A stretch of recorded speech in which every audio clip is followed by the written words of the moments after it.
Maganda rin mga bossing, sa naghahanap po dyan ng crossover or mini SUV, ito available tayo mga boss. 2013 Toyota RAV4 na pearl white mga bossing. 4x2 na automatic transmission mga boss. Ikutan lang natin ang bahagya mga bossing ha. Yan, presentable to mga boss, in and out, makisig to mga bossing, walang basig yung kanyang taillight, headlight mga boss. Yan, all goods to, makapal ang mga gulong. 90% tread life pa yan mga bossing na Arrivo tires. Yan yung loob niyan. Then, ito yung front area. Yan mga boss. So, sa mga nagkaka-interest mga bossing, makina neto 2.0 na gasoline engine. Coding neto is Thursday ending 8 mga boss. Ha?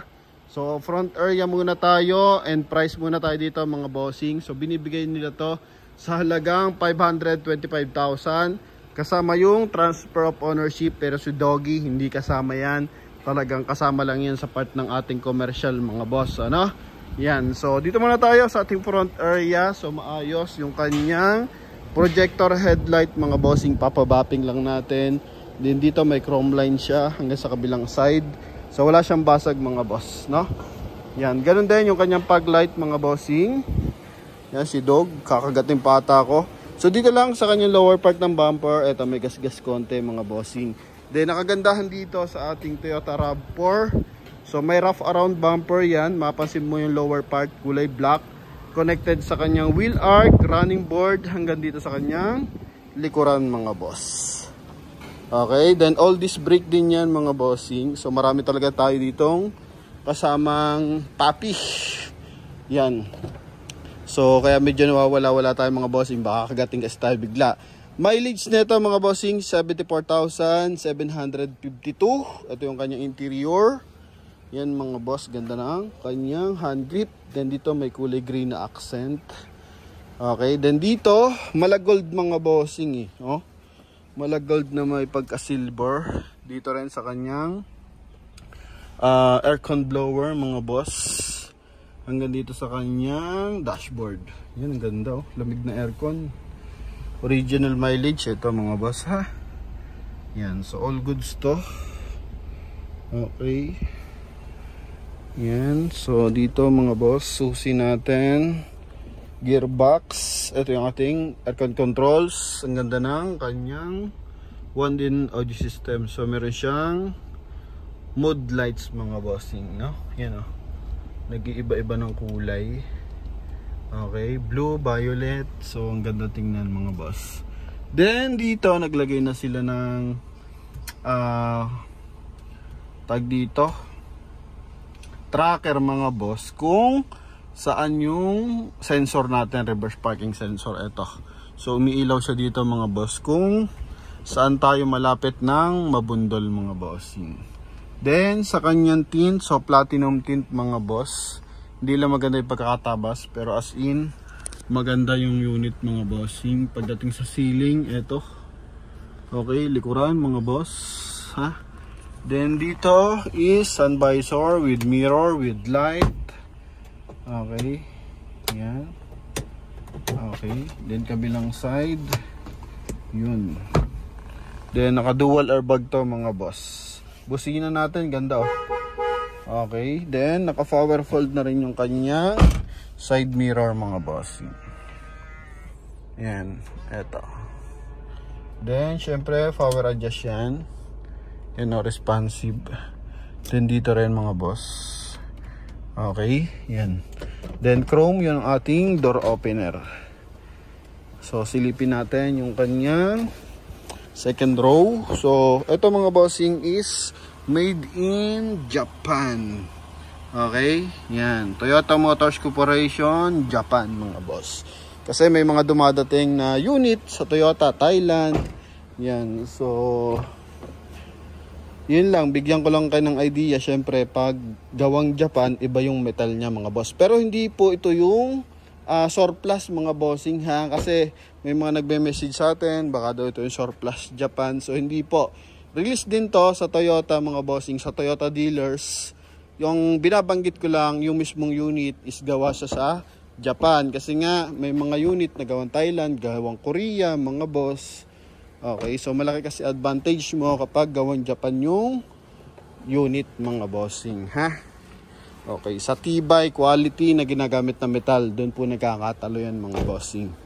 Then, sa gulong, ito Arrivo tires na 85% sa likod, 90% tread depth sa harap pala, 85, then sa likod is 90% tread life mga bossing. R17, all disc brake, naka 5 stud mga boss. Tingnan mo yung tagas ng tubig sa aircon mga bossing. Yan. Sobrang kisig ng ating unit nito mga bossing. So, 4-eye sensor. Yan. I think pinakabit lang to, no? Kaya naglagay na rin siya ng tracker sa harapan para na-detect ng driver kung saan banda yung tumutunog. Kasi pag wala, tumutunog lang siya. Pag may tracker, makikita mo kung left and right yung malapit ng tumama mga boss. Okay, ito yung ating tail light. Buo yan mga boss. So, ito yung ating trunk compartment. Yan, malinis yan mga bossing. Yan. Okay, pati ceiling. Ito, buo rin. Ito yung ating spare tire. Nakamags na rin. Yokohama pa yung gamit niyang spare tire mga boss. Okay, 100% na hindi binaha yung ating unit mga boss. Maayos yung kanyang mga hydraulic assist. May mga stain lang. So, langis lang at saka palitornilyo lang ang katapat niyan kung sakasakali mga boss. Okay, yan. Then, dito, armrest mga boss. Ito mga bossing. So, ito talaga, nakaklot lang siya mga boss. Nilagyan siya ng aftermarket na leather. Tapos yung kanyang floor matting, so yan pa yung release galing Toyota mga boss. Ganda oh, di ba? Okay. Ito. Yan. Then silipin lang natin yung mga gas-gas. Simula dito sa front area kasi naka-assist na ito mga bossing. Ito. Yan. Okay. Then most likely yun lang naman mga boss. Okay, ang ating kakonting gas-gas. Yan. Naka-ring visor mga bossing. Oh. Yan. Mahalaga yung mga mahal na parts maayos mga boss. Lalo na headlight, fog light, mga bossing. Test drive natin, so wala naman siyang kalampag. Check natin yung kanya engine bay. Okay. Then, i-hazard natin. Ito pala, sorry. Yan. Yun mga boss, may signal light yan sa kanyang side mirror. Sa harapan. Then, sa likod. Oh, dati, kung bibili ka ng Toyota RAV4, pinipilahan pa to mga boss. Then, mabenta talaga yung mga ganitong body ng Toyota RAV4. Maganda kasi ang riding na ito. Kumbaga, most likely nang gumagamit nito is mga on profession, mga doktor, businessman, ganun siya mga boss. May-ari ng kumpanya, ganun mga bossing. Yan.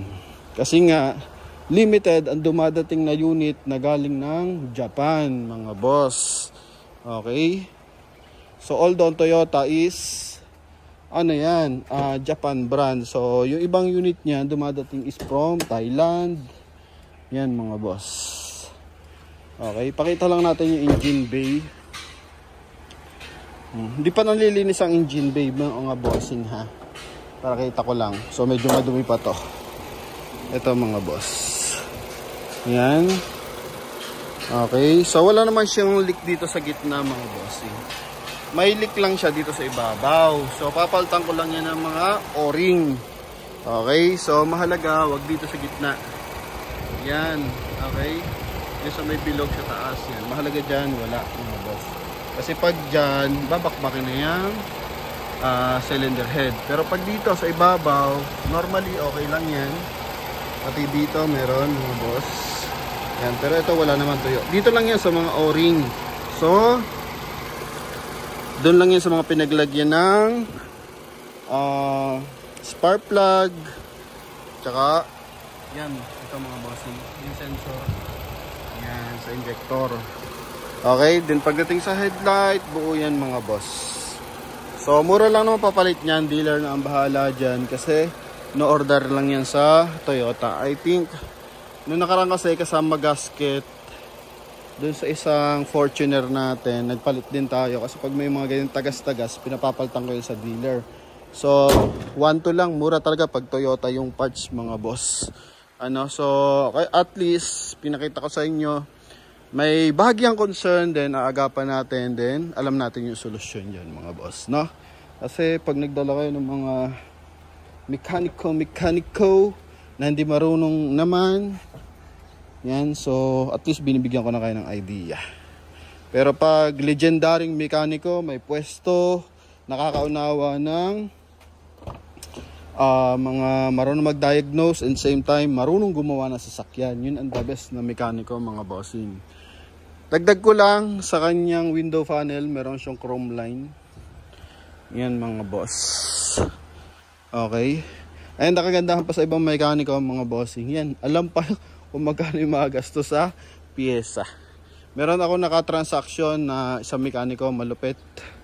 Yun nga sa ating Fortuner na yun na 2006. Kasama siya ng ating buyer from Lucena. So in-explain niya about nga doon sa mga konting leak na yun. Sabi niya, if tune up ko yung sasakyan, so ako na bahala dyan. Papalitan lang natin yan. Mura lang yan. 900 hanggang 1,200. Tama, kahit kami nagpalit ng nakaraan, mga ganun lang talaga ang pricing.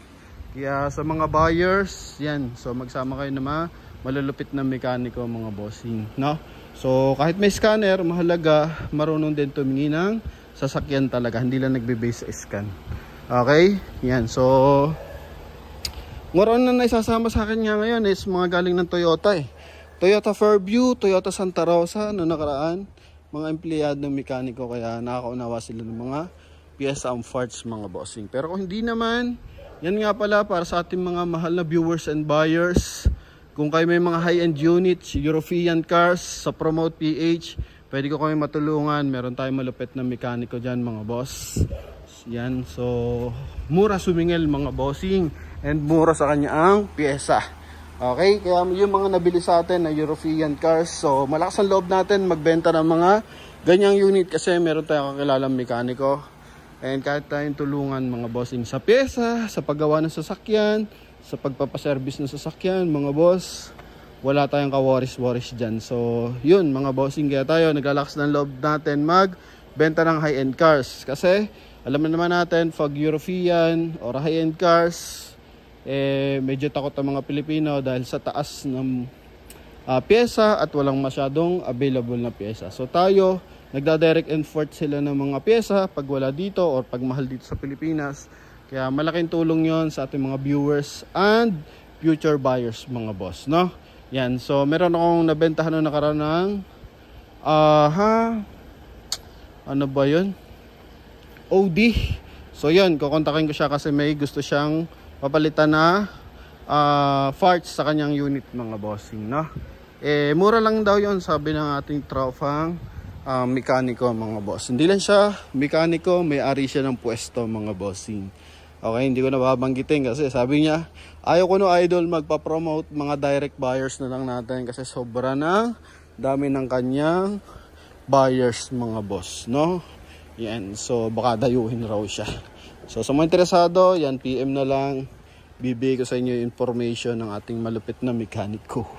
Okay, so yung ating expedition na na-release na nasa UK yung ating buyer, so doon natin pinagawa, PMS yung kanyang expedition bago iuwi ng Isabela. So transmission, oil, fluid, brakes, engine oil, check brakes, mura lang niya siningil, grabe. Sabi ko kung nagkataon sa kasa to, sobrang mahal niyan mga boss, no? Then may in-order tayong pyesa about sa unit, di pa naman sira, inagapan lang na baka bumigay yon soon. So at least meron tayong pyesa, napakamura lang din mga boss, no? So Kung sa kasa is nasa 25,000 or 30,000 yun, sa atin 12,000 lang nakuha mga boss. Okay, so yun lang, medyo magulo pero at least binibigyan ko lang kayo ng idea. Okay, huwag kayo matakot bumili kay Promote PH kasi may mga after sales tayo nag-a-assist sa atin mga bossing. Mapa second hand na Japanese car and European cars, American cars, kayang-kaya yan mga bossing. So yun lamang mga boss, thank you very much, God bless. Sa mga interesado para sa ating Toyota RAV4 na 2013 model, so 525,000 tayo dito mga boss. Ano? Yan, so may konting concern, explain ko na rin sa iyo and alam natin kung paano gagawin yan mga boss. Thank you very much and God bless. Bye bye. Highly recommended to mga boss. Maayos tong unit ito mga bossing. Thank you.